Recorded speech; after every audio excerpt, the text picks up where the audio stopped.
dengan judul bahayanya memutuskan hubungan silaturrahim. Kenapa ini timbul judul kaum muslimin yang dimuliakan oleh Allah Subhanahu wa taala?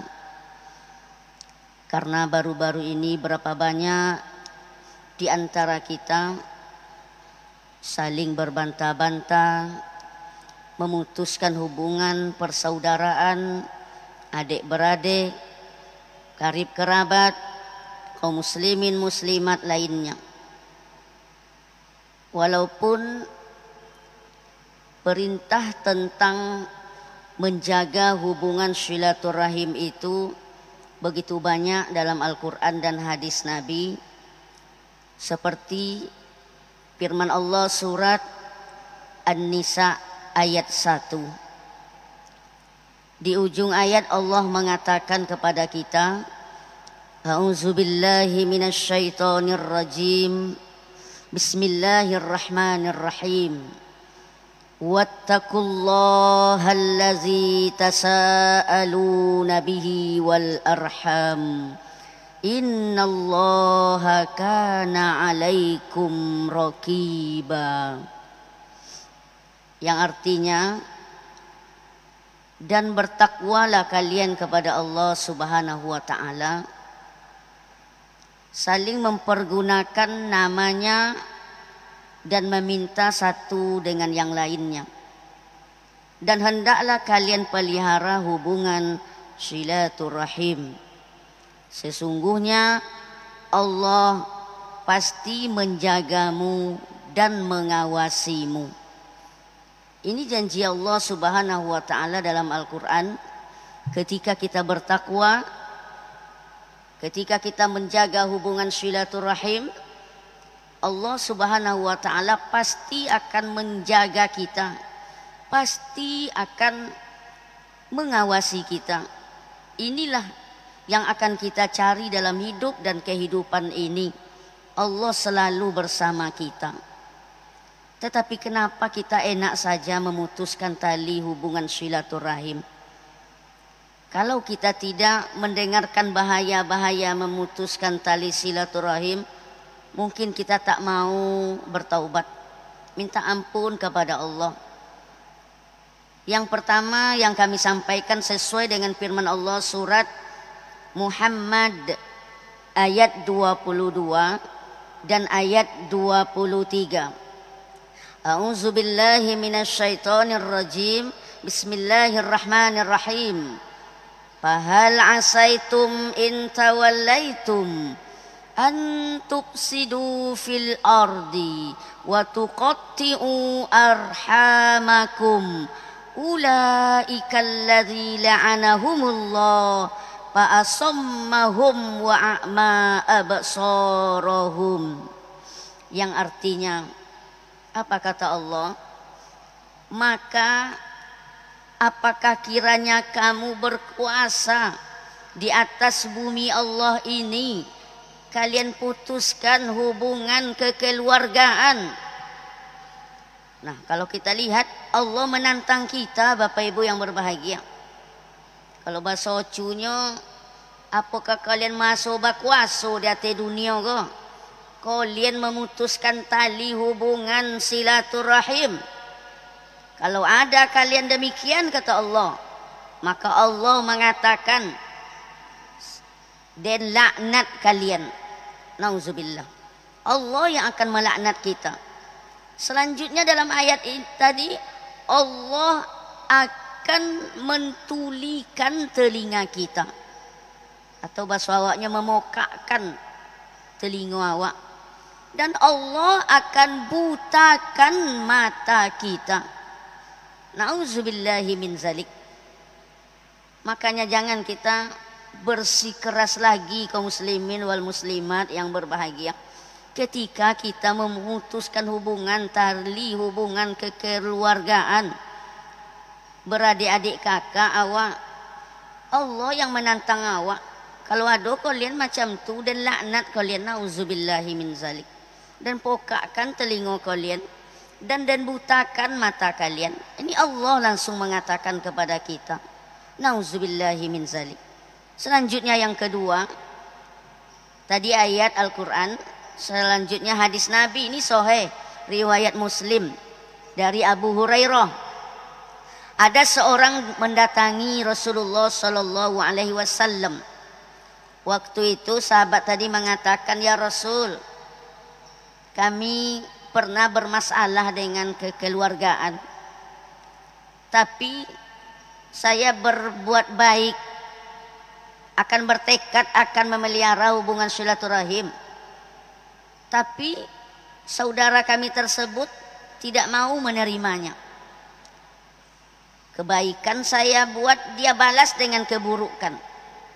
Dia tidak mau bermurah hati kepadaku ya Rasulullah. Bagaimana ini ya Rasulullah? Maka Rasulullah Shallallahu Alaihi Wasallam menjawab, kalau memang seperti itu, ini kata Rasulullah, kalau memang seperti itu yang kau lakukan, maka seolah-olah kamu memberi makan kepadanya seperti bara api. Nauzubillah. Jadi pas awaknya samu, awak membainya bara api. Dan pertolongan Allah akan selalu senantiasa bersamamu selama kamu selalu berusaha menjaga hubungan silaturahim. Kaum muslimin wal muslimat yang dimuliakan oleh Allah Subhanahu wa taala, makanya jangan lagi kita bersikeras ketika ada orang berbuat baik kepada kita. Jangan ada di hati kita itu tiada maaf bagimu. Nauzubillah. Kalau ada orang berbuat baik kepada kita, minta maaf kepada kita, mari kita maafkan. Karena sama kita itu memakan bara api. Nauzubillahi min zalik. Dan yang ketiga, orang yang memutuskan tali hubungan silaturahim, hukumannya akan disegerakan di dunia. Ini juga sahih hadisnya riwayat Bukhari dan Muslim, Tirmizi, Ahmad, Abu Daud.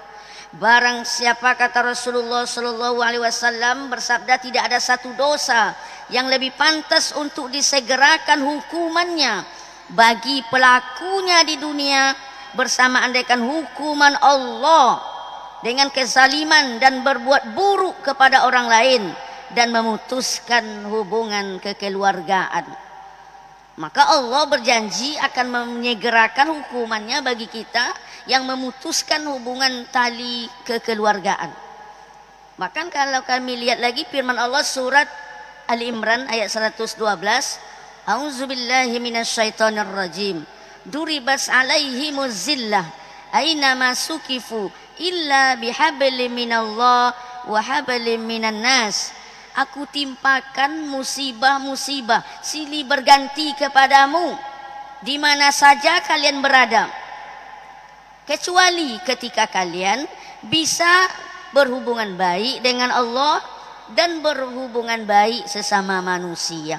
Ini janji Allah Subhanahu wa taala. Dan yang keempat, penyebab orang memutuskan hubungan silaturahim itu putus rahmat Allah Subhanahu wa taala.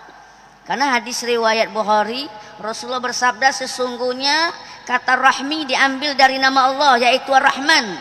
Allah yang berkata, barang siapa menyambungmu atau menghubungkan hubungan kerabat, maka aku akan menyambungkan hubungan dengannya. Dan barang siapa memutuskan hubungan denganmu, maka Allah akan putuskan hubungan dengannya. Nauzubillah, kalaulah Allah yang memutuskan hubungan dengan kita, jangan harap rahmat Allah tidak akan kita dapatkan. Makanya dalam surah Al-Kautsar ayat terakhir, inna sani'aka huwal abtar. Sesungguhnya orang-orang yang membencimu, merekalah terputus dari rahmat Allah Subhanahu wa taala.